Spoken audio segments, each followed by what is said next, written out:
British army اور navy کو Europe بلا لیا جائے تاکہ صرف جرمنی پر ہی فوکس کیا جا سکے۔ چنانچہ 1902 میں اینگلو جیپنیز الائنس اور 1904 میں اینگلو فرینچ ایگریمنٹ کے بعد گریٹ برٹن نے اپنی نیوی یورپ واپس بلائی اور جرمنی کے ساتھ جنگ کی تیاری شروع کر دی۔ بالکل یہی چیز اب امریکہ کر رہا ہے۔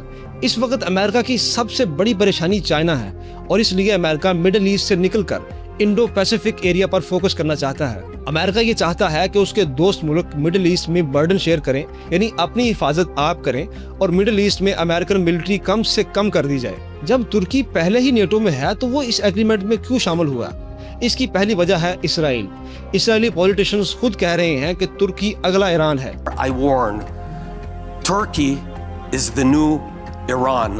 یعنی اسرائیل ایران کے بعد اب ترکی کے ساتھ جنگ کرنے کی تیاری میں لگا ہوا ہے۔ سیریا میں ترکی اور اسرائیل ایک دوسرے کے خلاف کھڑے ہیں، لیکن اس ایگریمنٹ میں شامل ہونے کی سب سے اصل وجہ ترکش ڈیفنس انڈسٹری ہے۔ ترکش ڈرونز جیسا کہ اکنچی، بیرکتر TB2، کزلما اور 5th جنریشن کان فائٹر جیٹ پوری دنیا میں کافی فیمس ہو چکے ہیں۔ پوری دنیا میں 65% ڈرونز ترکی سپلائی کرتا ہے۔ قطر، صومالیہ، لیبیا، عراق اور سیریا میں ترکش ملٹری بیسز پہلے سے ہی ہیں، اور اب سعودی عرب کے ساتھ اس ایگریمنٹ میں شامل ہونے سے تقریباً پورے کے پورے مڈل ایسٹ پر ترکی کی نظر ہوگی۔ سعودی عرب کے اس ایگریمنٹ میں شامل ہونے کی سب سے بڑی وجہ ایران ہے۔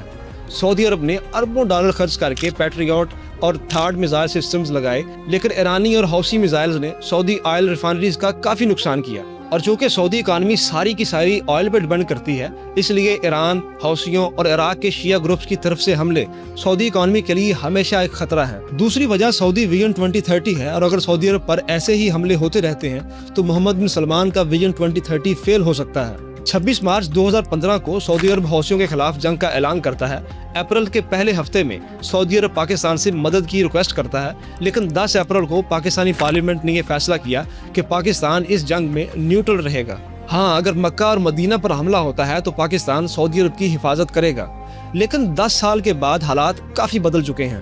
انڈیا کے ساتھ مئی 2025 کی جنگ اور اب ایران جنگ نے پاکستان کو ایک موقع دیا ہے۔ انڈیا جو پاکستان کو آئسولیٹ کرنا چاہتا تھا، اب ایسا نہیں کر سکے گا، لیکن پاکستان کے اس ایگریمنٹ میں شامل ہونے کی اصل وجہ اکانومی ہے۔ اس وقت پاکستان پر $138 بلین کا قرضہ ہے۔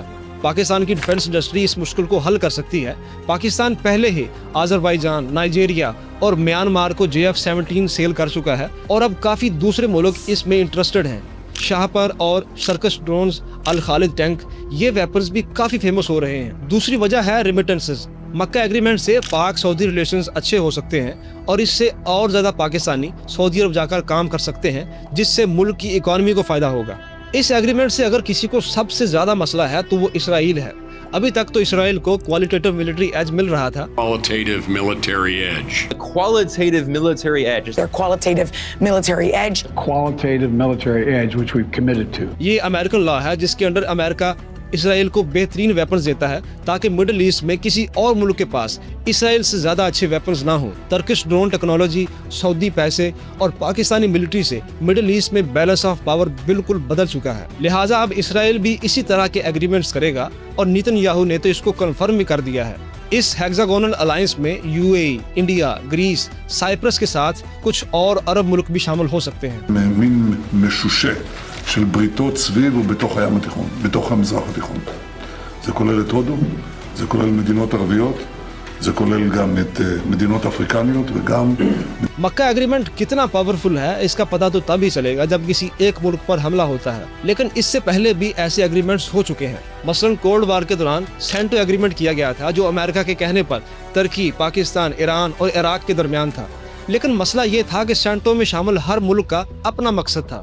امریکہ اس کو سوویت یونین کے خلاف استعمال کرنا چاہتا تھا، عراق کا اپنا ایک پلان تھا، اور پاکستان اس کو انڈیا کے خلاف دیکھتا تھا۔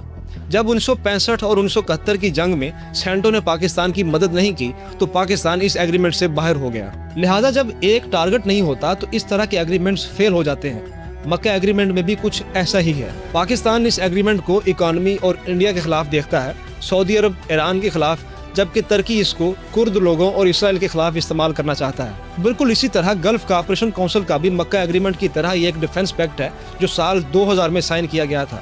یہ ایگریمنٹ بھی صرف کاغذ پر ہی ہے، اور اگرچہ ایران نے ان ملکوں پر بار بار میزائل حملے کیے، لیکن GCC نے کوئی جوائنٹ ایکشن نہیں لیا۔ مکہ ایگریمنٹ ایک کاغذی چیز ہے جیسا کہ ایران کے ریولوشنری گارڈز کہہ رہے ہیں، یا یہ واقعہ ہی نیٹو سٹائل ہے، یہ بات تو صرف آنے والا وقت ہی بتا سکتا ہے۔ لیکن کمنٹس میں آپ یہ لازمی بتائیے کہ پاکستان کو اس ایگریمنٹ سے کیا فائدہ ہو سکتا ہے، اور انڈیا کے خلاف ترکی اور سعودی عرب پاکستان کی کیا مدد کر سکتے ہیں۔